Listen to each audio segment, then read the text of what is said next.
Ukanika apha ecaleni kwam ndinayinyhweba yokuba naye umnumzana uJakhemba nosebenza apha ke eGugasithebe engusomashishini ezenzela izinto zakhe. Mnumzana uJakhemba masikwamkele kwimpatho.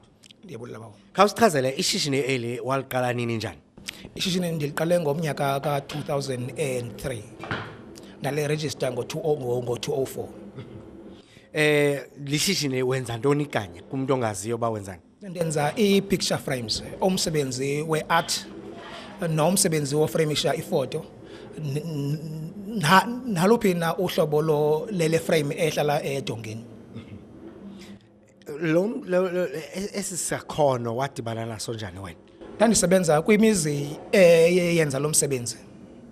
Ndathatha isigqibo sokuba ngaba emva konyaka wesithathu ndisebenza kumzi owenza lento nami ngenye imini ndizakwazi ukuzenzela eyam.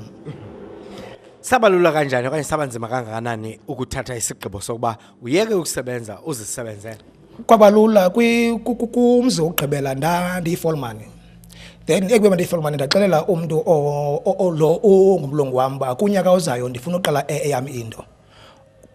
Usukela kunyaka wesine ndandisebenza kumzi we-picture frame ndandibeka imali bucala eyothenga ezi machine uzibonayo lowa wosika amaplanga nalona wojoyina amaplanga.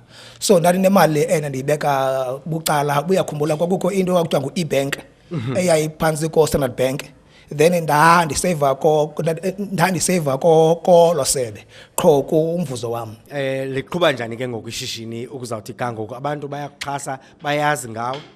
Abantu abaninji abazi ngam. Apha sixhomekeke kwi-tourist xa zifika apha eGugasithebe. Bambalwa abantu abaziyo ngelishishini lam. Kodwa ngokophando lwam usukela apha kuyoma eKhayelitsha andikahlangani nomuntu othi unazo ezi machines. But bakhona abantu abazithengisayo i-frames kuba bezithenga kwezi Chinese shop. Apho la ma-China nakoma xa uya kwezi ndawo zama-China abathengisa khona i-frames.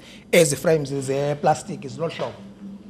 So ngabantu abo andinothi zi-competitors zam. So bona abenzi ezi frames mna ndizenzayo. Benza ezi frames zothatha ifoto ifakwe ngaphakathi kungcitywe kube kugqityiwe. So kulo mgangatho wam andinaye umuntu endikhompyutha naye apha elokishini ngokwangoku. Ndawuthi ujonga apha emva kwakho kuxakekile uyiqala eqaleni ukusebenzisa amaplanga iframe uhambe naye. Umzekelo xa sinowujonga lena iframe le iframe isenza kwenziwa okanye iphelele ngoku apha uyigqibile? Le iframe ngokweplanga ngaphandle as frame igqityiwe. Into ekufuneka ifakwe kuyo yi-mount board, yi-glass kunye ne-mount board kunye ne-picture ezawungena ngasemva. Kube kuphelele ngayo. Nga-ready for uthengiso. Khawutsho ke kumuntu ofuna ukufumana ezi frames nofuna ukuzibona angaqhagamshelana nawe phi nini njani? Umuntu ofuna uzibona ezi frames angandifumana apha eGugasithebe.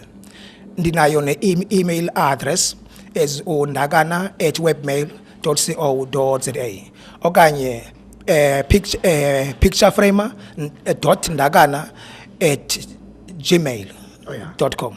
Mnumzana uJakhemba masibulele kakhulu ngexesha lakhe sithembe into yoba abantu bawuqhubekeka bekuxhasa. Ndiyabulela. Enkosi. Ukanike lo besincokola naye apha kumnumzana uJakhemba osebenzela apha eGugasithebe kwaLanga ezenzela ke i-frames ze-pictures. Wena mntu ufuna uthanda into eyenziweyo nenhle neyahlukileyo ungamvizithela ukwenzela uba ufumane loo nto uyifunayo.